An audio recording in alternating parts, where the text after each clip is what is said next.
KBR news కి స్వాగతం. సంఘం చెక్ పోస్ట్ సెంటర్లో ఏర్పాటు చేసిన చలివేంద్రను ప్రారంభించిన రాష్ట్ర దేవాదాయ శాఖ మంత్రి ఆనం రామనారాయణ రెడ్డి.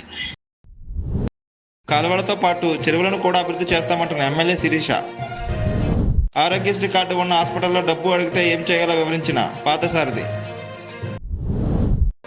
ఏపీ ప్రజలకు గుడ్ న్యూస్ చెప్పిన సీఎం చంద్రబాబు.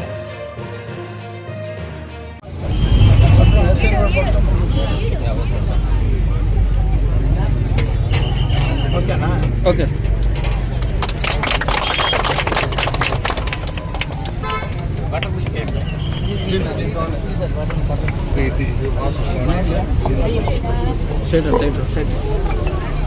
ముఖాలు తీసుకో చాలు. అది ఎక్కువ తాగిస్తే మళ్ళీ కళ్ళు జరుగుతాయి. కొద్ది కొద్ది ఇస్తుంది. చాలు చాలు చాలు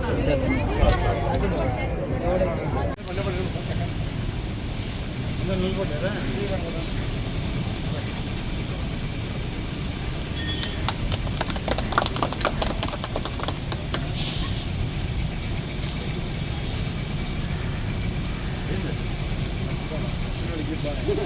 అంటే మనకి ఇప్పుడు కెనాల్ అయితే పెట్టారు కానీ మన చెరువులు మాత్రం అప్పట్లో నీరు చెట్టు దాని మీదే చెరువులు పూడికితే చేశారు. ఇప్పుడైతే ఈ కెనాల్ వల్ల మనకి పెద్దగా ఉపయోగం లేదు. నీరు అయితే నిల్వ ఎక్కువ మాత్రం ఉండట్లేదు మేడం. ఏంటంటే ఇప్పుడు ఆ చెరువును కూడా గుర్తించి చెరువును కూడా పూడికితే తీయాలని మేము అడుగుతున్నాం మేడం. అలాగే తప్పకుండా మేము ఆల్రెడీ ఇరిగేషన్ మినిస్టర్ గారికి మొన్న పోలవరం మన ముఖ్యమంత్రి గారు వచ్చినప్పుడు ముఖ్యమంత్రి గారికి అదేవిధంగా ఇరిగేషన్ మినిస్టర్ గారి దృష్టికి కూడా ఇక్కడ సమస్యలన్నీ కూడా ఆయన దృష్టిలో పెట్టడం జరిగింది. ఎందుకంటే గత 10 సంవత్సరాల నుంచి వైసీపీ ప్రభుత్వంలో ఉన్నాం. కనీసం రైతుల కోసం కానీ ఇలాంటి పూడికల తీతల విషయంలో కానీ ఎవరు పట్టించుకున్న నాదులే లేడు మన కోసం. దాదాపు ఇప్పుడు చూస్తే ఈ ఒట్టిగడ్డ రిజర్వాయర్ని చూస్తే 15 సంవత్సరాల నుంచి దీని పరిస్థితి ఇంత దారుణంగా ఉంది. అదేవిధంగా చెరువులకి ఇరిగేషన్ సంబంధించి అన్నీ కూడా మేము చాలా పోస్టులు కూడా ఖాళీ ఉన్నాయి. సరైన ఎంప్లాయీ లేక మేము ఇంకా సరిగ్గా పట్టించుకోక మేము రైతులందరం చాలా ఇబ్బందులు పడుతూ ఉన్నామని చెప్తే మీ ప్రాంతానికి అన్ని ఏవైతే ఇరిగేషన్ సంబంధించి వేకెంట్లో ఉన్నటువంటి పోస్టులన్నీ కూడా భర్తీ చేస్తాము, ఖచ్చితంగా మీ ప్రాంతాన్ని డెవలప్ చేస్తామని ఇరిగేషన్ మినిస్టర్ గారు హామీ ఇచ్చారు. తద్వారా ఈ సమస్యలన్నీ కూడా మేము మళ్ళా వాళ్ళ దృష్టికి తీసుకెళ్లి ప్రాంతాన్ని అభివృద్ధి కోసం మేము హరీసులు కష్టపడతామని సందర్భంగా తెలియజేస్తా ఉన్నాం. రాష్ట్రంలో ఏదైనా పేదవాడు నా చేతిలో ఆరోగ్యశ్రీ కార్డు ఉంది కదా, నేను హాస్పిటల్కి వెళ్ళి ఉచితంగా వైద్యం పొందుతాను, ఏ నిమిషంలో పోయినా సరే కార్పొరేట్ వైద్యం కూడా నాకు అందుబాటులో ఉంటుంది అని హాస్పిటల్కి పోతే ఆ రకమైన భరోసా, ఆ రకమైనటువంటి చికిత్సలు జరగడంలో ఉన్న ఇబ్బందులు కూడా మనం ఆలోచన చేయాల్సిన అవసరం ఉంది. అన్ని హాస్పిటల్ని నేను బ్లేమ్ చేయను, కానీ చాలా హాస్పిటల్లో నేను వ్యక్తిగతంగా తెలుసుకున్నంత వరకు ఎమర్జెన్సీ ఉందని హాస్పిటల్కి వెళ్తే దాన్ని ఎన్కాష్ చేసుకునే విధంగా, ఆ అవకాశాన్ని డబ్బుగా మలుచుకునే విధంగా చాలా హాస్పిటల్ ప్రయత్నం చేస్తున్నట్టుగా రికార్డు ఉంది. రోజు రాష్ట్ర వ్యాప్తంగా ఎన్నో జిల్లాల్లో పత్రికల్లో ఇటువంటి సమాచారం వస్తా ఉంది. హాస్పిటల్కి వెళ్తే నీకు ఆరోగ్యశ్రీ కార్డు ఇక్కడ వర్తించదు అని అంటారు. కొన్ని హాస్పిటళ్లు ఆరోగ్యశ్రీలో చికిత్స చేయిస్తూ కూడా దాంట్లో డబ్బులు తీసుకుంటూ కూడా పేషెంట్ల దగ్గర డబ్బులు తీసుకోవడాన్ని ఎన్నోసార్లు రిపోర్ట్లు చూస్తా ఉన్నాం మనం. మీకు అదనంగా డబ్బులు అవుతాయి, ఆరోగ్యశ్రీలు అయితే ఇంతే డబ్బులు వస్తాయి, అదనంగా మీరు ఇంత డబ్బులు కట్టాలా అని చెప్పి ప్రజలను పీడిస్తున్న హాస్పిటల్ గురించి కంప్లైంట్లు వస్తా ఉన్నాయి. హాస్పిటల్లో తీరా చేరిన తర్వాత మీకు 2-3 రోజులు పడుతుంది, ఇవి చేయడానికి 4 రోజులు పడుతుంది, ఈరోజు సెలవులు, అట్లానే చికిత్సలు మధ్యలో పోస్ట్ పోన్ చేసే పరిస్థితి చూస్తా ఉన్నాం. ఈ సర్జరీలకే వస్తుంది, ఈ చికిత్సలకే వస్తుంది, మిగతా వాటికి రాదు అని చెప్పే కొన్ని హాస్పిటల్ చూస్తా ఉన్నాం. టెస్టుల పేరుతో, స్కానింగ్ల పేరుతో ఎంతో కొంత డబ్బు పేదల దగ్గర నుంచి అవకాశం దొరికినప్పుడంతా కూడా కొన్ని హాస్పిటల్ దుర్మార్గంగా వ్యవహరించడాన్ని మనం చూస్తా ఉన్నాం. ఏ లక్ష్యం కోసమైతే ప్రభుత్వం వేల కోట్ల రూపాయలు ఖర్చు పెడతా ఉందో ఆ లక్ష్యాన్ని చేరుకోవడానికి ప్రజలకు ఆ రకమైనటువంటి సేవలు అందుతున్నాయా అంటే ప్రశ్నార్థకంగా మారింది. ఈ రోజు ఏదైనా పెద్ద జబ్బు వస్తే పేదవాళ్ళు అప్పుల పాలయ్యే పరిస్థితి, ఆస్తులు అమ్ముకునే పరిస్థితి. దీంట్లో నుంచి బయటపడాలని ఒకవైపున ఎన్టీఆర్ వైద్య సేవ, ఇంకోవైపున చికిత్స తర్వాత కూడా ఎవరికైనా ఇస్తామని చెప్పే సీఎం రిలీఫ్ ఫండ్, ఏదో విధంగా కూటమి ప్రభుత్వం పేదల్ని ఆదుకునే ప్రయత్నం చేస్తా ఉంటే ఎన్పానల్మెంట్ హాస్పిటల్ మాత్రం బురద జల్లే ప్రయత్నం, మాకు డబ్బులు సాయంకి ఇవ్వట్లేదనే ప్రయత్నం, దుష్ప్రచారం చేసే ప్రయత్నం మంచిది కాదని నేను భావిస్తా ఉన్నాను.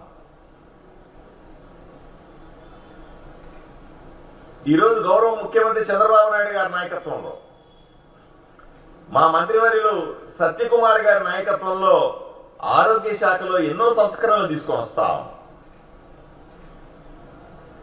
ఎన్నో రకాల మార్పులు తీసుకొచ్చి పేదవాడికి మరింత న్యాయం చేసే ప్రయత్నం చేస్తా ఉన్నాం.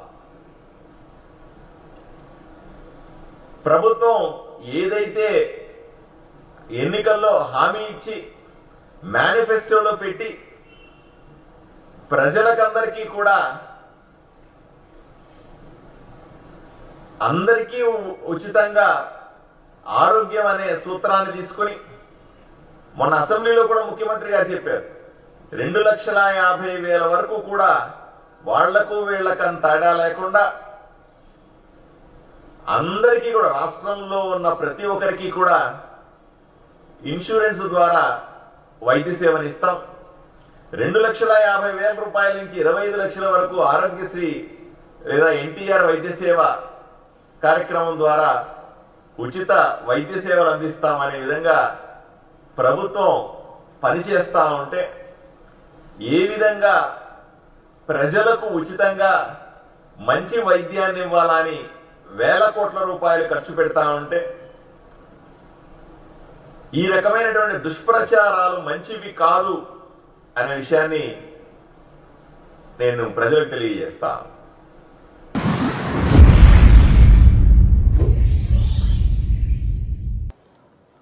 ఈరోజు మనం అందరం కూడా జనవరి 1 జరుపుకుంటున్నాం. అది ఇంగ్లీషు. కానీ మన సాంప్రదాయాలను మనం మర్చిపోవడం లేదు. జనవరి 1 ఎంత ఇంపార్టెంటో న్యూ ఇయర్ కింద ఉగాది కూడా దానికంటే ఎక్కువ ప్రాముఖ్యత ఉంది. ఈరోజు మన సాంప్రదాయం చాలా గొప్పది. జనవరి 1కి మనం హ్యాపీ న్యూ ఇయర్ చెప్పుకుంటాం. తెలుగు నూతన సంవత్సరం రోజున మీరు చూస్తే మన సాంప్రదాయాలన్నీ ఉట్టిపడే విధంగా ఉగాది పచ్చడితో ప్రారంభిస్తాం. ఇప్పుడు కూడా మనందరం ఉగాది పచ్చడి తిన్నాం. దీంతో మనం మెంటల్గా ప్రిపేర్ అయిపోతున్నాం. కష్టాలుంటాయి, సుఖాలుంటాయి, అదృష్టాలు కలిసి వస్తాయి, సమ్టైమ్స్ దురదృష్టం కూడా వెంటాడుతుంది. అన్నింటినీ తట్టుకుని నిలబడడం చాలా అవసరమని మనకు మన పెద్దల నుంచి వచ్చినటువంటి వారసత్వ సంపద ఇది. అది వచ్చినప్పుడు చాలామంది కూడా దాన్ని ధైర్యంగా ఎదుర్కొనే శక్తి వస్తుంది. వేరే వాళ్లకు లేనటువంటి ఒక సంపన్నమైన వారసత్వం ఇదని చెప్పి కూడా నేను మీకు తెలియజేస్తున్నా. ఈ సందర్భంగా మన రాష్ట్రంలో, మన దేశంలో, విదేశాల్లో ఉండే తెలుగు వారందరికీ మీ అందరి తరపున ఉగాది శుభాకాంక్షలు తెలియజేస్తున్నా. ఈ ఉగాది ప్రతి ఒక్కరి జీవితాల్లో ఒక నూతనమైనటువంటి ఉత్సాహాన్ని కాకుండా ఒక మంచి భవిష్యత్తును ఇవ్వాల్సిందిగా భగవంతుని ప్రార్థిస్తున్నా.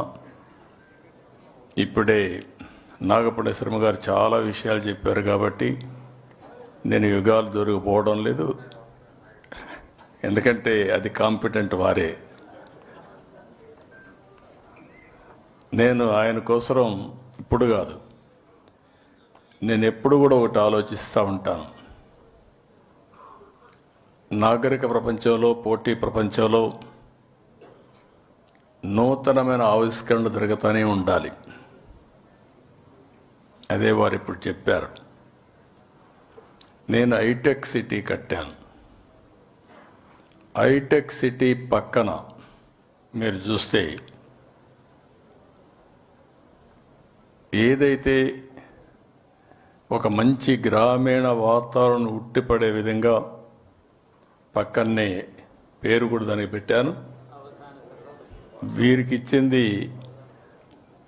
అవధాని కేంద్రం. ఇంకొక పక్కన ఆయన పక్కనే అన్నమయ్య కళాక్షేత్రం కోసం అక్కడిచ్చాం.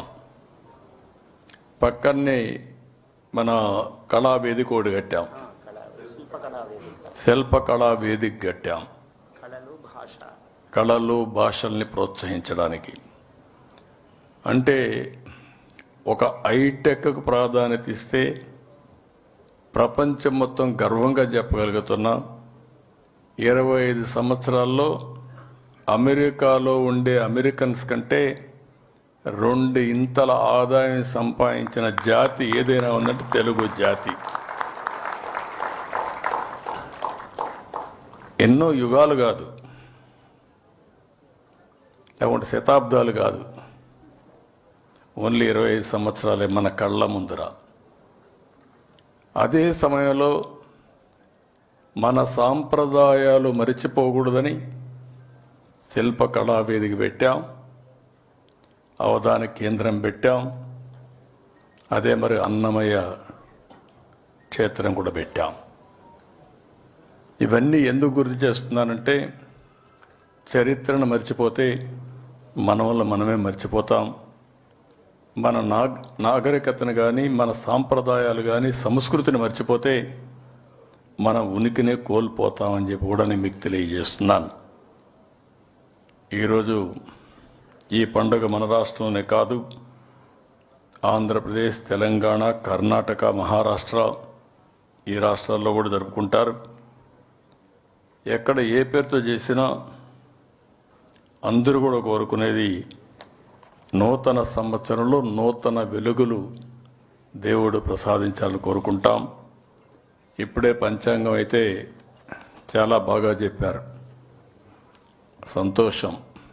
వర్షాలు పడితే సగం సమస్యలు పరిష్కారం అయిపోతాయి, ఎవరి పని వాళ్ళు చేసుకునే పరిస్థితిలో ఉంటారు. అదే సమయంలో వారు చెప్పినప్పుడు చిన్న చిన్న సమస్యలు ఉంటాయని కూడా చెప్పారు. ఎప్పుడైతే సమస్యలు ఉంటాయో ఆ సమస్యలను అధిగమించే ఆలోచనలు ఎప్పటికప్పుడు మనం చేసుకుంటూ ముందుకు పోవాల్సిన అవసరం ఉంది. అదే మరిగా ఈరోజు నాకు చిన్నప్పటి నుంచి జ్ఞాపకం, పంచాంగ శ్రవణం, రచ్చబండ మీద కూర్చొని ఇదే మారిగా ఊరంతా కూర్చొని ప్రతి ఒక్కరు అడిగడిగి చెప్పించుకునేవాడు. అదొక విశ్వాసం, ఒక నమ్మకం, ఒక దిక్చూచి. ఎందుకంటే ఈ సంవత్సరం వారు చెప్పిన దాంట్లో మీరు ఒకసారి ఆలోచిస్తే వివిధ రాసులకు సంబంధించిన బలాబలాలు చెప్పారు. అది విన్నప్పుడు మనం మెంటల్గా కూడా ప్రిపేర్ అయ్యి జాగ్రత్తగా ఉంటాం. అదేవిధంగా కొంతమంది చాలా బాగుందని కూడా చెప్పారు. బాగుందనే వాళ్ళు ఇంకా ఉత్సాహంతో ముందుకు పోయే పరిస్థితి వస్తుంది. ఇది ఒక మంచి సాంప్రదాయం అని చెప్పి కూడా నేను మీకు తెలియజేస్తున్నా. రైతుల గురించి ఇప్పుడు మీరు చూశారు పంచాంగాలు. టీటీడీ పంచాంగం వచ్చింది, పక్కనే రైతు పంచాంగం వచ్చింది, పక్కనే హార్టికల్చర్ పంచాంగం వచ్చింది. ఇవి చూసినప్పుడు రాబోయే రోజుల్లో వివిధ రకాలైనటువంటి మనం చేసే పనులు కూడా మన నాగరికతను అనుసంధానం చేసుకుంటూ సంస్కృతి సాంప్రదాయాల్ని అనుసంధానం చేసుకుంటూ ముందుకు పోయే పరిస్థితికి వస్తున్నాం. ఈ ప్రభుత్వం, ఎన్డీఏ ప్రభుత్వం, మీరు ఒకటే గుర్తుపెట్టుకోవాలి, నేను కానీ మిత్రుడు పవన్ కళ్యాణ్ గారు కానీ బీజేపీ తరపున నరేంద్ర మోడీ గారు కానీ ఈ దేశం బాగుండాలి, ఈ రాష్ట్రం బాగుండాలి, ప్రపంచంలో భారతదేశం అగ్రస్థానంలో ఉంటే, భారతీయులు అగ్రస్థానంలో ఉంటే వాళ్ళని లీడ్ చేసే శక్తి తెలుగు జాతికి ఇవ్వాలని ఈ ఉగాది సందర్భంగా సంకల్పిస్తున్నాను. ఈ ఉగాదిని అన్ని జిల్లాల్లో చేస్తున్నాం. ఢిల్లీలో ఏపీ భవన్లో చేస్తున్నాం. ఇంకొక పక్కన చెన్నైలో పొట్టి శ్రీరాములు మెమోరియల్ ట్రస్ట్లో కూడా అధికారికంగా ప్రకటిస్తున్నాం. 5 సంవత్సరాలు రాష్ట్రంలో కళ తప్పింది. ఈ మారి కూర్చొని మాట్లాడుకునే పరిస్థితి లేదు. ఈరోజు మీరు చూస్తే 76 మందికి కళారత్న అవార్డులు ఇస్తున్నాం. 100 మందికి ఉగాది పుష్కరాలు ఇస్తున్నాం. విశిష్ట వ్యక్తులు కళాకారులకు పురస్కారాలు చేసి వారు చేసిన కృషిని మనం గుర్తిస్తే, సమాజం గుర్తిస్తే, తద్వారా ఇంకా ఈ కళలు పెంచే అవకాశం వస్తుంది. ఇంకా కొంతమంది కాంట్రిబ్యూట్ చేసే పరిస్థితి వస్తారని చెప్పి కూడా నేను మీకు తెలియజేస్తున్నాను. ఎప్పుడు కూడా అందరం కోరుకునేది ఒకటే, అందరూ కూడా ఆదాయం పెరగాలి, తద్వారా మెరుగైన జీవన ప్రమాణాలు రావాలి, మన ఆరోగ్యం బాగుండాలి, మనం మన కుటుంబం ఆనందంగా ఉండాలని చెప్పి కోరుకుంటాం.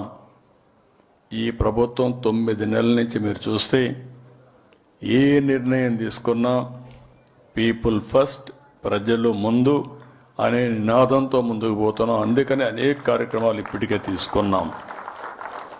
ఒక పక్క సంక్షేమం, ఒక పక్క అభివృద్ధి, ఒక పక్క సుపరిపాలన. ఈ 3 కూడా సమన్వయం చేసుకుంటూ ఎక్కడికక్కడ ఏం చేస్తే బాగుంటుందో అవన్నీ చేస్తూ ముందుకు పోతున్నాం. నేను చాలాసార్లు చెప్పాను, కానీ ఇప్పుడు కూడా మీరు గుర్తుపెట్టుకోవాల్సింది, నేను 4వసారి ముఖ్యమంత్రిని. కానీ సుదీర్ఘ రాజకీయ అనుభవం ఉంది. ఈ సంవత్సరం గడిచిన ప్రభుత్వం సృష్టించిన సమస్యలు జీవితంలో ఎవరు సృష్టించలేదు, ఎప్పుడు నేను చూడలేదు. అన్ని సమస్యలు సృష్టించారు. అంటే అన్ని చిక్కుముడులే. ఒక్కొక్క చిక్కుముడిది వదిలించుకుంటూ మళ్ళీ వ్యవస్థల్ని లైన్లో, ట్రాక్లో పెట్టాలంటే సమస్యలుంటాయి. ప్రజల్లో కూడా యాస్పిరేషన్స్ పెరిగాయి. ఆ యాస్పిరేషన్కి తగినట్టు ముందుకు పోవడం కోసం ప్రయత్నం చేస్తున్నాం.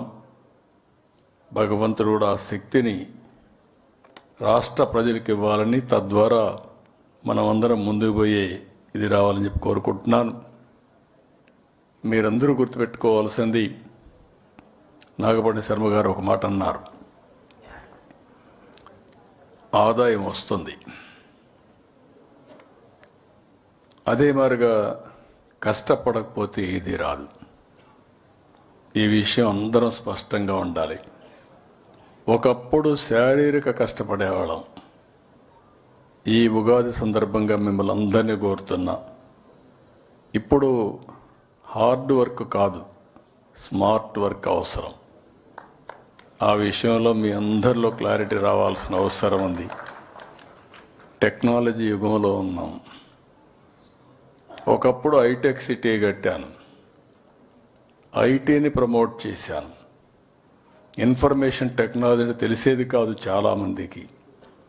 చాలామంది ఐటీ అంటే తిండి పెడుతుందా అని అడిగారు. నేను సెల్ ఫోన్లు ప్రమోట్ చేశాను. చైనాలో సెల్ ఫోన్లు పెరుగుతున్నాయి, ఎక్కడ పోయినా కూడా సెల్ ఫోన్లు వాడుతున్నారు. మన దేశం టెక్నాలజీలు వెనుకబడిపోతున్నా అని చెప్పి మాట్లాడితే సెల్ ఫోన్ తిండి పెడుతుందని మాట్లాడారు. ఈరోజు నేను గర్వంగా చెప్పగలుగుతున్నా, సెల్ ఫోన్ లేకపోతే ఎవ్వరూ కదిలే పరిస్థితులు లేవు. ఆ స్టేజ్కి వచ్చేసాం. అంటే దీంట్లో కూడా ఒకటి గుర్తుపెట్టుకోవాలి, సెల్ ఫోన్ వ్యసనం అయితే మీకు సమస్య ఉంటుంది. అది కూడా గుర్తుపెట్టుకోండి మీరు.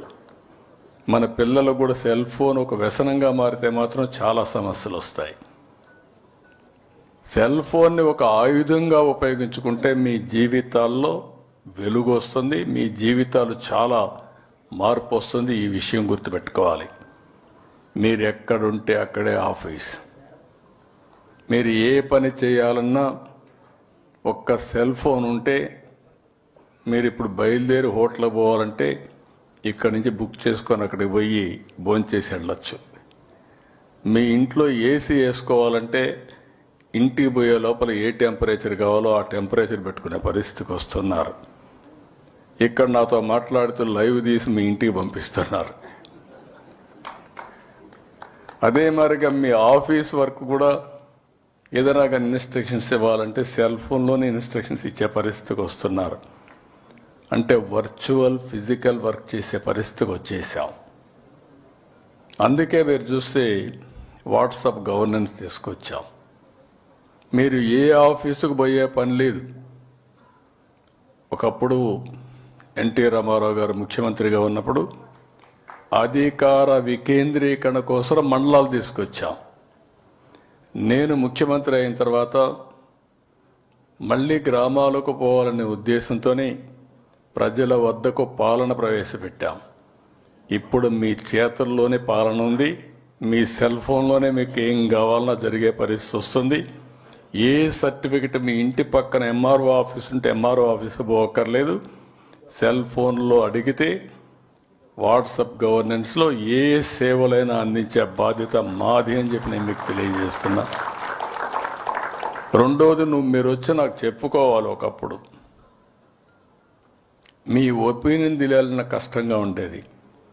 ఇప్పుడు సెల్ ఫోన్ ద్వారానే ప్రజల అభిప్రాయాలు తెలుసుకోవడం, తద్వారా కార్యక్రమాలకు శ్రీకారం చుట్టే పరిస్థితి వచ్చామని చెప్పి కూడా నేను మీకు తెలియజేస్తున్నా. ఈ సంవత్సరం కూడా మనం బడ్జెట్లో ఇన్ని కష్టాలున్నా 3,22,000 కోట్ల రూపాయల బడ్జెట్ పెట్టాం. ఇంత మునిపే వారు చెప్పినట్టు రాజపూజ్యం, అవమానం గురించి చెప్పాల్సి చూస్తే గడిచిన 5 సంవత్సరాల్లో ఈ రాష్ట్రంలో అందరికి అవమానాలే. రాబోయే రోజుల్లో ఎవ్వరికి అవమానాలు ఉండవు. నాగపణి శర్మ గారు కూడా ఈ రాష్ట్రం వైపు వచ్చినట్టు నాకు జ్ఞాపకం లేదు. ఎవరికి అక్కడ ప్రవేశం కూడా లేదు. అయితే ఒక మంచి కార్యక్రమానికి దానికి శ్రీకారం చుట్టాం. నేను చెప్పినప్పుడు చాలామంది అర్థం చేసుకోరు. 20 ఏళ్లకు ముందు చెప్తే చాలామంది ఈయననే మాట్లాడతాడు, 30 ఏళ్లకు ముందు మాట్లాడాను. ఇన్నవాళ్ళు బాగుపడ్డారు. నేను ఐటీ గురించి మాట్లాడితే కొంతమంది ఆలోచించారు, బాగానే ఉంది, మనం కూడా చదివిద్దాం అనుకున్నారు. చదివించిన వాళ్ళ పిల్లలు వివిధ దేశాల్లో ఉంటూ వాళ్ళు డబ్బులు పంపిస్తే ఇక్కడ హ్యాపీగా పేరెంట్స్ అంతా కారులు పెట్టుకొని మెరుగైన జీవన ప్రమాణాలతో బతికే పరిస్థితికి వచ్చారు. ఆ రోజు హైటెక్ సిటీ కట్టా. ఇప్పుడు నేను మాట్లాడేది క్వాంటమ్ వ్యాలీ, ఆర్టిఫిషియల్ ఇంటెలిజెన్స్. ఆ రోజు హైటెక్ సిటీ, ఐటీ, ఇప్పుడు quantum computing and artificial intelligence. అంటే మీరు గుర్తుపెట్టుకోవాల్సింది, మన తెలివికి అదనంగా ప్రపంచంలో ఉండే మేధావుల తెలివితేటలన్నీ ఉపయోగించుకొని మనం చేసే పనికి నిర్ణయం చేసే పరిస్థితి వస్తుందంటే అది ఈరోజు ఆర్టిఫిషియల్ ఇంటెలిజెన్స్ అని చెప్పి కూడా నేను మీకు తెలియజేస్తున్నా. ముద్దబ్బాయి కూడా కానీ ఉపయోగించుకుంటే ఎక్స్ట్రాడినరీ స్టూడెంట్గా తయారైపోతారు. ఆ పరిస్థితికి వచ్చేస్తున్నాం. అంటే నిర్ణయాలు మారి రాబోతున్నాయి. ఈరోజు మాకు ఏది తెలియదని అనుకోవాల్సిన పని లేదు. మీ సెల్ ఫోన్లో అడిగితే ఏఐ ద్వారా చెప్పే పరిస్థితి వస్తుంది. అది వ్యవసాయం కావచ్చు, లేకపోతే మీకు ప్రపంచంలో ఉండే నాలెడ్జ్ కావచ్చు. ఏ భాషలో ఏది ఉన్నా మీకు ట్రాన్స్లేషన్ కావాలంటే 1 నిమిషంలో వచ్చే పరిస్థితి వస్తుంది. ఒకప్పుడు ట్రాన్స్లేటర్ కావాలి. ఇలాంటివన్నీ వస్తున్నాయి. ఇవన్నీ ఇంతవరకు నేను చాలా ప్రయత్నాలు చేశాను, చాలా ప్రయోగాలు చేశాను. ఈరోజు నేను ఆలోచించేది ఒక మహత్తరమైన కార్యక్రమానికి శ్రీకారం చుడుతున్నా. సంపద అనేది కొంతమందికి పరిమితం కాకూడదు. సంపద ప్రతి ఒక్కరికి అందుబాటులో ఉండాలి. ప్రతి ఒక్కరికి మెరుగైన జీవన ప్రమాణాలుంటే అదే నిజమైన సమాజం అని చెప్పేది నా ఉద్దేశం. అందుకే ఈరోజు నేను ఆలోచించింది, పుట్టుకతో ఎవరు కూడా గొప్పవాళ్ళుగా పుట్టాం. ఒక ఎన్టీఆర్ని తీసుకున్నాం, ఒక మహాత్మా గాంధీని తీసుకున్నాం, ఒక అంబేద్కర్ని తీసుకున్నాం. ఎవరైనా సరే పుట్టినప్పుడు చిన్నగానే పుడతారు,